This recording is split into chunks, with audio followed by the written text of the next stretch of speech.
Welcome back to question number 13. Question number 13 is how many terms are there in the GP? 5, 20, 80, 320 और dot dot 20480। तो यहां पर अब आप देखेंगे तो यहां पर ये क्वेश्चन है जीपी का। यहां पर उसने लिख दिया कि ये जीपी का क्वेश्चन है। अब जीपी का क्वेश्चन में जीपी की हम पहचान करते हैं कि जीपी में क्या क्या होता है। मैं इस पहचान करने के लिए सीरीज को यहां लिख लेता हूं, इतना कोमा 20, 80 और 320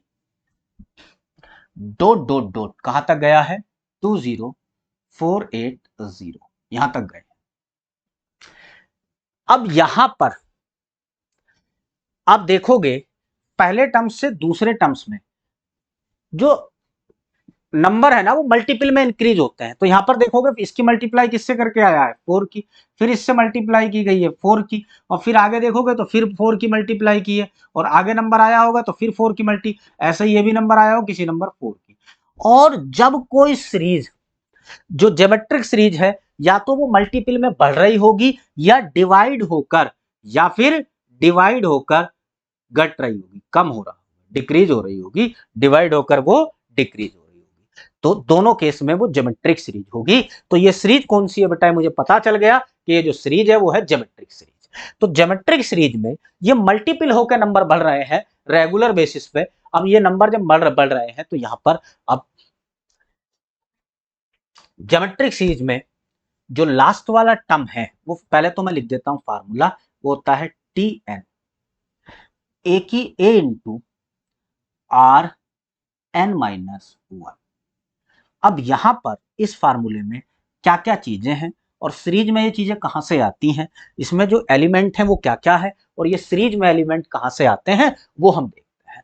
तो देखते हैं, सबसे पहले आया है टी एन, लास्ट वाला टर्म। टी एन बोले तो लास्ट का टर्म्स, और लास्ट का टर्म कितना दे रखा है मुझे, ये यहां से मैं वैल्यू निकालना स्टार्ट करता हूं।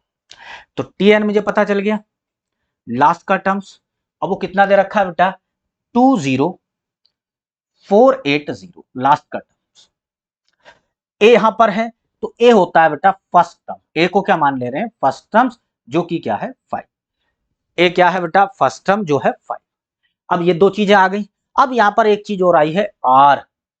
आर क्या होता है बेटा, आर होता है ज्योमेट्रिक रेशियो या ज्योमेट्रिक मल्टीपल, कुछ भी कह सकते हैं। तो यहां पर जो ज्योमेट्रिक रेशियो है ना, जिस चीज में मल्टीपल बढ़ रहा है वो आर होता है, और आर यहां पर क्या है 4।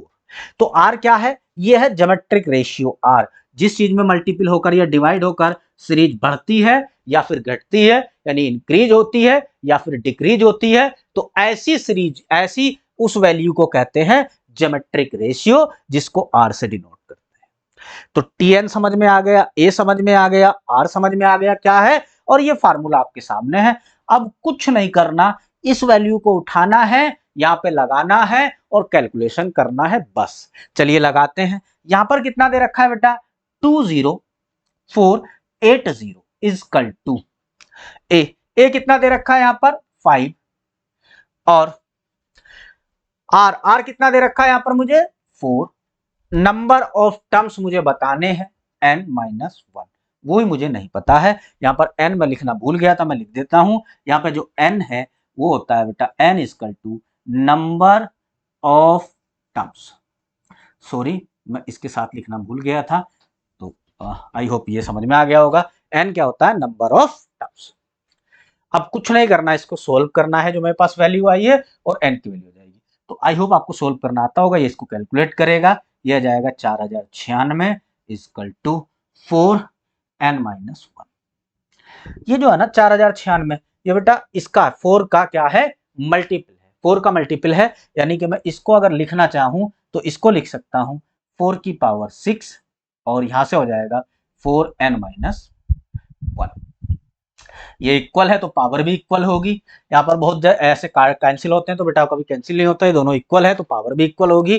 तो कंपेयर करते हैं, ये कैंसिल नहीं होता कभी भी। तो यहाँ से कितना हो जाएगा n माइनस के 1 is equal to 6, n is equal to कितना हो जाएगा 7, n इजकल टू कितना आ गया 7। तो मेरे पास option number C is correct for this question.